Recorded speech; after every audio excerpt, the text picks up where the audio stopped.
अकबर सुबहान अल्लाह, क्या मंज़र होगा। अज़ान देने वाले जनाब बिलाल हबशी और अज़ान को सुनने वाले नबी पाक सल्लल्लाहु अलैहि वसल्लम और आपके असहाब कराम, सुबहान अल्लाह। अस्सलामु अलैकुम वरहमतुल्लाहि ताला व बरकातुहू।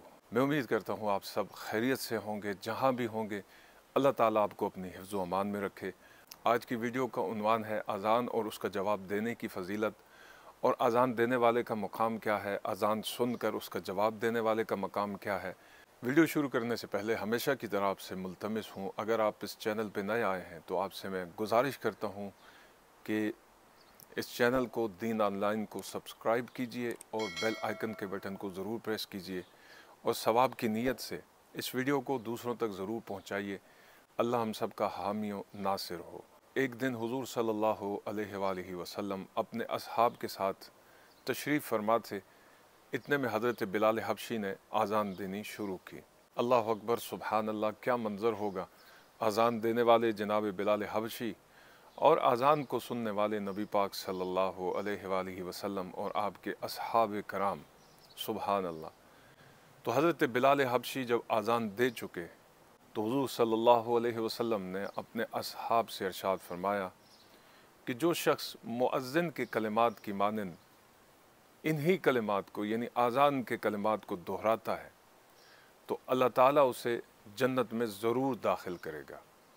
अब आज़ान के कलिमात कैसे दोहराए जाएं? जब मुअज़्ज़िन कहे अल्लाहु अकबर तो आप भी कहें अल्लाहु अकबर आहिस्तगी से। ऊंची और बुलंद आवाज़ से कहने की ज़रूरत नहीं है, आप आहिस्तगी से इन कलिमात का जवाब दें कि जिसे आप ख़ुद सुन सकें। जब मुअज़्ज़िन कहे अशहदु अल्ला इलाहा इल्लल्लाह तो आप भी कहें अशहदु अल्ला इलाहा इल्लल्लाह। जब मुअज़्ज़िन कहे अशहदु अन्न मुहम्मदुर रसूलुल्लाह तो आप भी कहें अशहदु अन्न मुहम्मदुर रसूलुल्लाह। जब मुअज़्ज़िन कहे हय्या अलस्सलाह तो आप भी कहें हय्या अलस्सलाह, या आप ये भी कह सकते हैं ला हौला वला कुव्वता इल्ला बिल्लाह। जब वो कहे हय्या अलल फलाह तो आप भी कहें हय्या अलल फलाह, और आप ला हौला वला कुव्वता इल्ला बिल्लाहिल अलिय्यिल अज़ीम भी हय्या अलस्सलाह और हय्या अलल फलाह के जवाब में कह सकते हैं। जब वो अल्लाहु अकबर कहे तो आपने भी अल्लाहु अकबर कहना है। जब वो ला इलाहा इल्लल्लाह कहे तो आप भी ला इलाहा इल्लल्लाह कहें। उसके बाद आज़ान की दुआ पढ़ें, अल्लाहुम्मा रब्ब हाज़िहि दाअवति ताम्मा।